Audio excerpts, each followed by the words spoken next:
어제장 이슈가 있었던 업종 살펴보는 기업 이슈 시간입니다. 어제 우리 시장은 한동안 부진하던 PBR주와 2차전지주가 치고 올라오면서 반락 하루 만에 상승에 성공했습니다. 먼저 어떤 이슈로 인해 PBR주가 상승했는지 보면 최상목 경제부총리가 밸류 프로그램 세제 혜택을 구체화시키면서 오랜만에 관련주들이 강세 흐름을 보였습니다. 최 부총리는 배당과 자사주 소각을 통해 주주 환원을 늘리는 기업에 대해선 법인세 세액공제를 도입하고 또 배당 확대 기업 주주의 배당 소득에 대해서는 분리과세하는 방안을 추진하겠다고 밝혔습니다. 정부가 밸류업 일환으로 배당 소득 분리과세 방안을 공개한 것은 이번이 처음인데요. 배당 소득에 대한 분리과세가 도입된다면 최고 세율 45%에 이르는 금융소득 종합과세에 합산되지 않기 때문에 투자자 입장에서는 세금 부담이 크게 감소합니다. 아울러 앞으로도 정부는 밸류업 프로그램을 변함없이 추진할 것이라고 밝히면서 PBR 관련주들에 대한 기대감이 다시 타올랐습니다. 은행주, 금융주 등 모두 상승했는데요. KB금융이 9%대 올랐고 삼성생명과 하나금융지주, 삼성화재가 모두 8%대 뛰었습니다.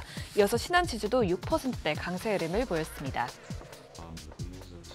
어제 오랜만에 2차전지주도 급반등하면서 지수 상승을 견인했습니다. 2차전지의 주 원자재인 리튬 값이 올해 들어 소폭 반등하며 배터리 가격 하락세도 멈출 것이라는 분석이 나왔기 때문이죠. 한국자원정보서비스에 따르면 지난 10일 기준 탄산 리튬 가격은 1kg당 약 2만 1,000원으로 연중 최고치를 보였습니다. 작년 말보다 26%가량 오르면서 바닥을 다지고 반등하는 모습을 보이고 있는데요. 이에 따라 배터리값 감소세도 점점 완만해지고 있다고 합니다. 업계 관계자는 올해 들어 원료 가격이 반등하면서 국내 배터리 업체들의 실적은 올해 1분기에 바닥을 확인하고 2분기부터 회복할 가능성이 있다고 전하기도 했습니다.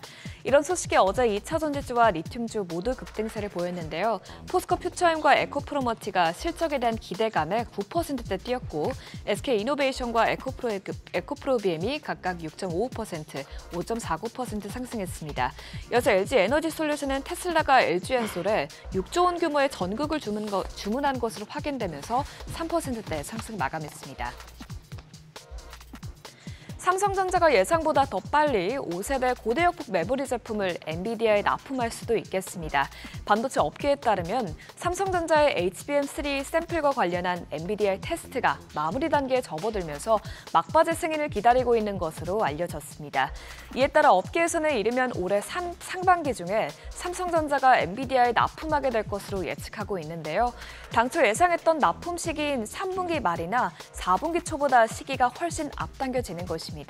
이렇게 삼성전자의 엔비디아 공급이 가시화되면 이미 4세대 HBM3를 독점 공급해오던 SK하이닉스와 삼성전자와의 경쟁이 더욱 치열해질 것으로 보이죠. 최근 SK하이닉스도 대만 TSMC와 협업해 6세대 HBM 개발에 착수하면서 양사는 삼성전자 견제에 나섰는데요. 과연 엔비디아가 누구의 손을 들어줄지는 지켜봐야겠습니다. 다만 주말 사이에 뉴욕장에서 엔비디아를 비롯해서 반도체 관련주들이 큰 폭으로 하락한 만큼 어제도 반도체주는 일부 종목들만 상승했습니다. 자람테크놀로지는 4.5% 올랐고 또 삼성전자를 고객수로 두고 있는 YRK가 3%대 상승했습니다. LG전자가 카카오 모빌리티와 손잡고 이달부터 대형 오피스, 호텔, 병원 등을 대상으로 로봇 배송에 나선다고 합니다. 카카오 모빌리티의 로봇 배송 서비스 브링에 LG전자는 자사 AI 자율주행 배송 로봇인 클로이 서브봇을 공급할 계획인데요. 어떤 방식으로 로봇이 운영되는지 보면 고객이 서비스 앱으로 건물 내 상점에서 상품을 주문하면 직원이 이를 서랍에 넣어 보내고 또 로봇이 스스로 엘리베이터를 탑승해 물건을 배송해준다고 합니다. 이렇게 LG전자는 클로이를 활용해 다양한 산업군에서 사업을 확대하고 있는데요. 이번 협업을 통해 앞으로도 LG전자가 기업 간 거래 분야 사업을 확대할 것으로 보입니다. 아울러 인천공항도 로봇 서비스를 대폭 확대할 것으로 보이면서 LG전자의 수혜 기대감이 커지고 있다고 합니다. 인천공항이 2030년까지 공항 전반에 걸쳐 디지털 대전환을 이행할 것이라는 계획하에 사업을 함께 추진할 로봇 기업에 물색하고 있는 상황인데요. 그간 로봇 사업을 함께 해왔던 LG전자가 협력 대상으로 유력한 상황이죠. 이런 이슈에 어제 로봇주들이 상승 흐름을 보였는데요. DIC가 19%대 강세 흐름을 나타냈고 에브리봇과 뉴로메카가 모두 5%대 상승했습니다. 이어서 로보스타와 휴림 네트워크스가 각각 4%대, 3%대 올랐습니다. 지금까지 어제장 이슈 살펴봤습니다.